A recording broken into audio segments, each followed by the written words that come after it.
à vous tous à la maison. Merci de nous accueillir dans vos foyers pour une nouvelle émission d'Église diocésaine. Ici Paulette Légère. Je veux souhaiter la bienvenue au Père Gérald Lajeunesse, curé de la paroisse de Saint-Vincent-de-Paul à North Bay. Bonjour, Père Gérald. Bonjour, Paulette. Je veux aussi ajouter que je suis modérateur de deux paroisses, la paroisse Sacré-Cœur à Sturgeon Falls, la paroisse Sainte-Thérèse de Villa à Cajou. Alors, je ne veux pas les laisser de côté. Non, c'est certain. Merci de te rendre disponible pour nous aider à préparer le temps de l'Avent 2021. Le temps de l'Avent, c'est le début d'une nouvelle année liturgique. Dimanche le 28 novembre, nous commencerons cette nouvelle année. Mais c'est beaucoup plus que ça. Alors, éclaire-nous sur ce sujet. Bon, bien, l'Avent, ça commence le 4e dimanche avant Noël. Dépendant quand tombe Noël dans l'année, ça peut être 3 semaines et un jour, si Noël est un dimanche. Un lundi, pardon, mais c'est presque 4 semaines au complet si c'est le samedi. Alors, mais il y a 4 dimanches. C'est un temps d'attente, mais c'est un temps de préparation aussi. Alors, si on pense à la fête de Noël comme telle, je vais mettre de côté l'aspect religieux. Mais tu sais, qu'est-ce qu'on fait dans les semaines qui précèdent Noël? Bien, on prépare des repas. On prépare du linge probablement, hein? Soit qu'on répare du linge ou on achète du nouveau. Si on attend la visite, on va préparer des chambres à coucher. Peut-être qu'on va soi-même entreprendre un voyage, donc comment se passe. Alors, c'est à la fois l'attente d'une fête, c'est la préparation de la fête. Alors, ça, c'est dans le monde de tous les jours. Et quand on pense spirituellement, parce que Noël, c'est d'abord le rappel de l'incarnation du Fils de Dieu dans la personne de Jésus par l'action de l'Esprit Saint en Marie. Alors, c'est ça. Alors, qu'est-ce que ça veut dire? Et c'est pour nous rappeler que le Fils de Dieu s'incarne, prend un corps humain, lui qui est Dieu, pour venir nous rencontrer afin de pouvoir nous aider à nous approcher davantage vers le Père. Alors, ça, c'est ce que lui vient pour faire. Mais c'est aussi de savoir l'accueillir comme Marie l'a accueilli au moment de l'Annonciation. Alors, l'avant, c'est deux choses, donc, c'est attente et préparation. Ça rappelle l'attente à partir de la promesse à Moïse. Autant qu'on dit 4000 ans passés, c'est pas ça, parce qu'on dit 4000 pour avoir la rime, mais vraiment, c'est 1000 ans après, du temps de David. Hein. Alors, c'est ça, cette attente et qui aboutit à la naissance de l'homme. Parle-nous du thème pour cette année. Avec lui, on dit avec lui, espérer encore. Mm-hmm. À quoi ça te fait penser?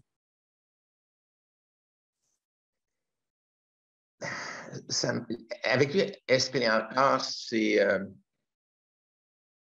l'effort qu'il faut mettre continuellement pour garder en tête, mais garder aussi dans notre cœur, notre baptême, hein, le fait que nous avons adhéré au Christ et que nous sommes engagés envers lui. Et alors encore, ce n'est pas un encore de découragement, comme « oh non », mais c'est un encore de « je suis engagé, j'y crois et ça vaut la peine et il y a d'autres choses à apprendre, il y a d'autres choses à découvrir ». Moi, c'est de même que je prends encore. Allons de l'avant, parce que encore, c'est de notre côté, mais il ne faut pas oublier aussi que Dieu aussi vient encore. Il ne nous laisse jamais tomber, donc il continue encore dans le temps, dans le désir, dans sa volonté dans le don de son Fils, dans le don de l'Esprit. Alors, là encore, c'est la continuation et l'engagement pour moi, enfin. C'est un encore. Moi, je le vois comme un toujours. C'est un Oui, encore qui veut dire toujours. Tu sais, espérons toujours. oui. Parce que c'est facile de se dire je suis rendu et mettre ça sur le comptoir en quelque part, puis un jour j'y retournerai. Alors que nous sommes invités à approfondir la relation continuellement OK. et continuellement, toujours, pour reprendre le mot que tu dis, toi, encore. Mm. OK. Alors, regardons chaque semaine en considérant à la fois les textes bibliques de chaque dimanche, puis et comment le décor proposé se complète pour nous aider peut-être à vivre ce temps de préparation. Alors, le premier dimanche, Saint Paul, dans sa lettre aux Thessaloniciens, demande au Seigneur de nous donner un amour toujours grandissant en intensité, en débordement, mais il nous appelle aussi à améliorer notre conduite pour plaire à Dieu. Alors, il y a là déjà une préparation qu'il suggère. Et Jésus, dans l'Évangile de Luc, nous décrit la fin des temps et nous explique comment s'y préparer. Alors, comment le décor de cette première semaine-là va se prêter à ces enseignements-là, Gérald? Bon, ben, avant d'aller au décor, je vais juste reprendre un mot, hein, continuer, à partir de la lettre aux Thessaloniciens. Continuer. À continuer, c'est encore. C'est le OK, c'est toujours vrai. qu'on avait mentionné tantôt. Mm-hmm. Et alors, déjà, hein, le thème prépare cette lecture-là. L'Évangile, lui, c'est drôle, hein? On parle de la venue de Jésus et dans la lecture de Luc, on parle du désastre. On parle de, pas la fin du monde, mais quand même, les étoiles, les lunes, le soleil qui s'obscurcit, c'est quoi encore? Mm-hmm. Hein? On est affolés, on est désemparés. Pourtant, on verra le Fils de l'homme venir dans les nuées avec puissance et grande gloire. Alors, si on met ça dans le contexte du temps, quand Jésus est venu historiquement en Israël, ça allait mal. On était envahi par les Romains. Quand le Saint-Luc, hein, autour des années 80, lorsqu'il écrit, 80, oui, persécution. Et les évangiles ont été écrits pour donner du courage. Et si on veut bien s'installer pour bien voir, pour être bien préparé, il faut avoir une terre ferme. C'est parce que si c'est raboteux, si c'est élégant, on va regarder en bas, on ne regardera pas en haut, on ne regardera pas vers les nuées, on ne regardera pas vers Dieu, on ne regardera pas au loin, parce que l'important, c'est de ne pas tomber. Bon, alors, il faut du solide. Et Jésus est le solide, dans le fond. Et ce qu'on propose comme décor, parce que le décor va se bâtir, ou du moins c'est ce qu'on propose. On propose de bâtir le décor tout au long de l'avant. On propose d'abord de placer le plancher de l'étable. La fondation. La fondation. Alors, pour pouvoir être bien solide, Jésus, c'est lui qui nous donne la solidité, dans le fond. Même si on l'attend, il la donne déjà, cette solidité. Donc, on a les deux pieds bien plantés. On ne trébuchera pas. on ne tombera pas, hein, on ira de l'avant. Alors, c'est ça. Pour le premier dimanche, on va avoir le plancher, on va avoir le fondement. Et Jésus, c'est notre fondement. Et tu sais, il y a cette invitation à rester éveillé, à prier en tout temps dans l'Évangile. Mais si on veut rester éveillé, il faut être bien placé, il faut être en sécurité. Donc, le plancher nous donne cette idée de sécurité. C'est très bien, c'est vrai que ça va. C'est un bon départ. Alors, le deuxième dimanche, Saint Paul s'adresse aux Philippiens. Il prie que notre amour nous fasse progresser de plus en plus dans la pleine connaissance pour discerner ce qui est important. Il continue donc de nous guider et de nous offrir des pistes de conduite. Et dans l'Évangile de Luc, on nous présente l'action de Jean-Baptiste, la voix de celui qui crie dans le désert et qui nous demande de préparer le chemin du Seigneur, de rendre droit ses sentiers, car tout être vivant verra le salut de Dieu. Alors, qu'est-ce qu'on ajoute à notre fondation pour le deuxième dimanche de l'Avent? Bien, on va ajouter les murs. Donc, déjà, quand tu vois les murs, il y a de la protection des éléments qui viennent de tous côtés. Et Jésus est là pour nous protéger, nous rassurer, donner une place où on est bien. C'est pas complet encore, mais déjà hein, bien stabilisé, les deux pieds bien à terre. Maintenant, hein, on a de la protection contre le vent, peut-être pas contre la pluie encore, mais contre le vent, contre les... En tout cas, là, j'utilise des images, j'utilise, c'est certain, mais on est protégé contre les animaux qui peuvent nous sauter dessus. Ah oui, c'est ça. Mais et ça nous permet, ça, de mettre en pratique les consignes de Paul. Hein? Alors, il nous invite à faire un beau travail, il nous invite à faire le bien en pleine connaissance de cause. Il nous invite à être purs et irréprochables.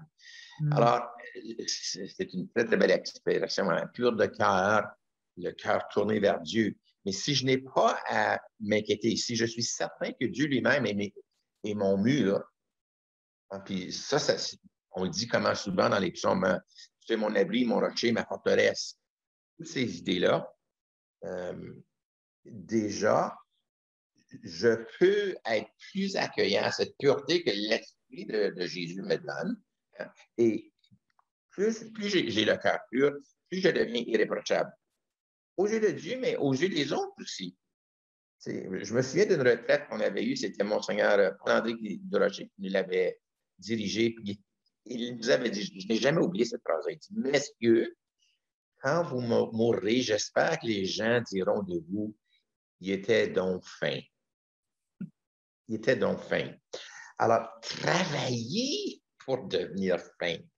Et si je n'ai pas à m'inquiéter d'être attaqué de partout, je peux me concentrer là-dessus, à être fin, irréprochable, hein? Pour le jour du Seigneur, pour pouvoir rencontrer Jésus. Et la chose, c'est que le jour du Seigneur, ça se rencontre, là, je parle toujours de ce que Paul aux Philippiens, ça veut dire deux choses. C'est le moment ultime, mais c'est le moment présent où Jésus vient nous visiter continuellement. Je ne m'arrête jamais à dire, Jésus ne passe pas nous voir juste une fois dans la vie. Il passe souvent. Alors, les 4 murs, on montrera, bien, c'est juste, on laisse la façade pour voir la pêche. Les murs, hein? Oui, c'est ça. Ça permet d'avoir une place où Jésus, je peux le rencontrer. parce que, et c'est lui qui vient m'aider à être pur et irréprochable. Et puis, préparer le chemin du Seigneur, c'est ce qu'on a entendu dire Jean-Baptiste, hein, c'est pour préparer le chemin, c'est la rencontre. Oui. OK. Passons tout de suite au 3e dimanche. Saint Paul parle toujours aux Philippiens. Il nous demande d'être toujours dans la joie du Seigneur, de ne s'inquiéter de rien, mais de toujours prier, supplier et rendre grâce pour faire connaître à Dieu nos demandes. Et la paix de Dieu gardera nos cœurs et nos pensées dans le Christ Jésus. C'est un beau message. Des très beaux enseignements. Et dans l'Évangile de Luc, on continue de nous parler de Saint Jean-Baptiste, mais là, on le voit donnant des conseils à chacun sur la conduite de leur vie. Les gens se demandent s'il est le Messie.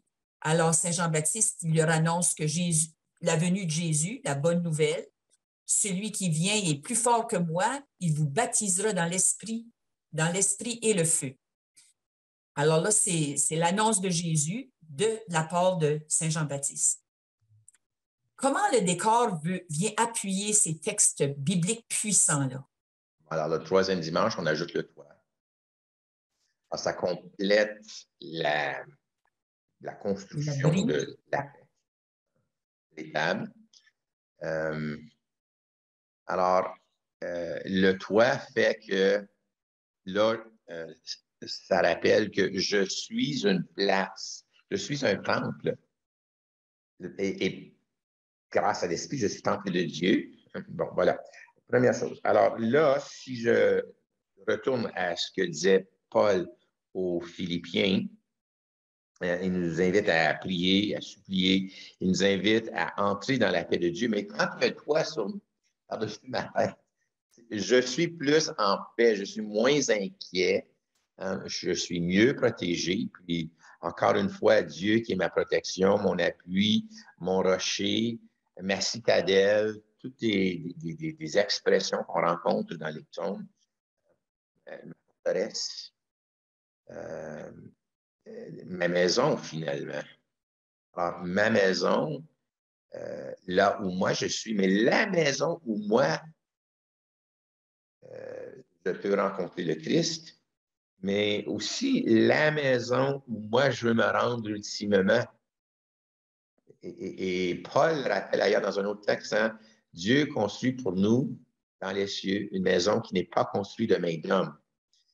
Alors, ayant ajouté le toit sur les murs, qui sont sur le plancher, tu sais, je suis solide, je suis entouré, je suis rassuré, je peux entrer dans cette paix à laquelle Paul nous invite.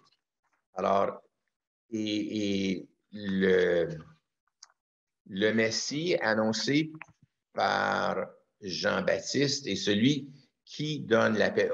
Et n'oublions pas, hein, qu'est-ce que Jésus a dit à 3 reprises qu'on entend le 2e dimanche de Pâques? La paix, c'est avec vous. La paix, c'est avec vous. Paul n'était pas là, mais il doit l'avoir entendu, cette histoire-là, donc il s'en inspire. Mais Jésus vient nous donner la paix que Jean-Baptiste sait que lui ne peut pas donner. Il le sait, ça. C'est pour ça qu'il dit, hein, bien qu'il y ait quelqu'un derrière moi qui est plus puissant que moi, je ne suis pas digne de faire la courroie de ses sandales. Jean-Baptiste est lui qui pointe vers Jésus, premièrement qu'il l'annonce, ensuite c'est lui qui pointera vers lui. On a un texte là-dessus très, très, très clair dans l'Évangile de Saint Jean. Enfin, alors, c'est ça. Plus qu'on construit, c'est représentatif de ce qui se passe intérieurement de nous, dans notre croissance spirituelle. On commence par être solide sur nos deux pieds. On bâtit un lieu avec les murs où on peut rencontrer. Et puis finalement, le toit nous rassure, nous donne la paix. Enfin, le 4e dimanche de la dernière semaine de l'Avent, je voulais aussi parler peut-être de la joie de la couleur qui est différente pour le Oui, ça, c'est 3e dimanche. oui, c'est le troisième dimanche, oui. Oui, mais Rose, voulais-tu ajouter quelque chose là-dessus? Rose, oui. Le rose. Ça fait un contraste avec le restant parce qu'habituellement, on est dans le violet, mauve. Hein. À chaque j'ai déjà eu un vêtement rose. Je l'ai perdu dans mes déménagements. C'est le cadeau d'un ami qui avait fait un stage de travail de 2 ans en Bolivie. Il y avait fait tisser un vêtement rose pour moi pour Noël, pour Wow. l'avant. Mais là, j'ai reçu en cadeau, utilisé pour la première fois cette année, le rose. Alors, c'était la joie. C'est ça, oui. Alors, continuons parce que le temps file. OK, oui, le temps file. Alors, dans le 4e dimanche de la dernière semaine de l'Avent, là, c'est un extrait de la lettre des Hébreux qui met en scène Christ Jésus s'adressant à son Père pour souligner comment seul le sacrifice de son corps, une fois pour toutes, a sauvé l'humanité de ses péchés. Cette obéissance de Jésus à la volonté de son Père nous libère. Et dans l'Évangile de Luc, on nous décrit la visite de Marie chez Élisabeth. Alors, les paroles d'Élisabeth font partie de notre prière à Marie. Nous, on ne peut pas les oublier. C'est l'accueil et la confirmation pour nous tous de l'existence de Jésus à naître, puis l'anticipation de sa venue dans le monde. Alors, le décor, comment il appuie tout ça? Alors là, on ajoute le berceau. Hein. Toutes les autres semaines avaient contribué à venir à m'intérioriser. Mais maintenant, non seulement est-ce que je m'intériorise avec le berceau, avec la crèche elle-même, c'est une question d'accueil. J'accueille le Christ. Moi, je vois toujours Marie qui est là pour nous le présenter, le Christ. Moi, est-ce que je suis prêt à l'accueillir? Et pour l'accueillir, il faut que je me rende au berceau. OK. Berceau qu'on représente à l'Église, mais je peux l'accueillir très bien chez moi aussi. Hein? Me rendre au berceau, me rendre à la crèche, me rendre à l'étable. Alors, c'est ça. Me déplacer pour. Et l'Évangile donne cette idée que moi, je me déplace, mais Jésus aussi, le Fils de Dieu, le Fils du Père, s'est déplacé. Le premier. C'est à mon tour aussi maintenant de me déplacer. Puis je me déplace en devenant pur et irréprochable, un peu comme on a entendu les semaines d'avant. Je me déplace en reconnaissant qu'il est Fils de Dieu. Je me déplace en voulant être son disciple. Et en reconnaissant, comme le dit la lettre aux Hébreux, et c'est ce que nous avons entendu pendant 6 semaines pour finir l'année qu'on est en train de finir nous autres, parce qu'on fait l'enregistrement sur la fin de l'année. Mais il faut se rappeler, on a entendu ça, ce qu'on entend dans la première lecture, pendant 3 semaines. Jésus est là, il est entré au ciel, il est entré dans le sanctuaire céleste pour s'approcher du Père, afin que nous puissions, nous autres, marcher à sa suite. Il enlève, oui, les péchés une fois pour toutes. Puis cette idée d'une fois pour toutes, on l'a entendu pendant 3 semaines en plus. On est encore, si c'est pas clair, ouvre ton cœur, accueille le message, accueille le Christ, accueille Jésus. Fais cette démarche. Va vers lui qui vient vers toi. Alors, c'est ça. Alors, tout ça, la crèche, nous rappelle que Jésus est là, présent pour nous à accueillir. Il se donne. Puis aussi, hein, la crèche, c'est la mangeoire, c'est là où mangent les animaux. Jésus se donnera aussi, il ne faut pas l'oublier, dans l'Eucharistie. Alors, il y a toute cette dimension-là. Lui qui vient vers moi me nourrit de sa présence, de son amour, me nourrit de son corps, me nourrit de son pardon, me nourrit de son accueil. La crèche, c'est toutes ces choses-là. Oui. Moi, je suis vraiment reconnaissante d'avoir eu la chance de préparer mon temps d'avant avec toi, Gérald, aujourd'hui. Merci beaucoup. C'est bon. Je te souhaite un bon temps d'Avent. J'irai voir le décor de ta paroisse sur Facebook et je vais pas manquer le 3e dimanche de l'Avent pour boire ta chasuble. Imagine-toi, on m'a même fait un masque rose Oui, pour incroyable. accompagner, parce que j'ai un masque de plusieurs couleurs. J'ai différents masques pour les couleurs liturgiques. On a même pensé au masque rose. Alors, vraiment, ça m'a C'est surpris. pas mal exceptionnel. Et j'espère que vous tous à la maison avez pu être motivés et encouragés à vous rapprocher de Jésus en ce temps très spécial de l'Avent. Les textes bibliques de chaque dimanche vous guideront. Appréciez les beaux décors de vos bénévoles talentueux dans vos paroisses. Remerciez-les et ils et elles ont besoin d'encouragement. Alors, l'Église diocésaine vous encourage à nous communiquer votre appréciation et de leurs émissions et de partager avec vos familles et vos amis. Merci. Que Dieu vous garde en paix et en santé. À la prochaine.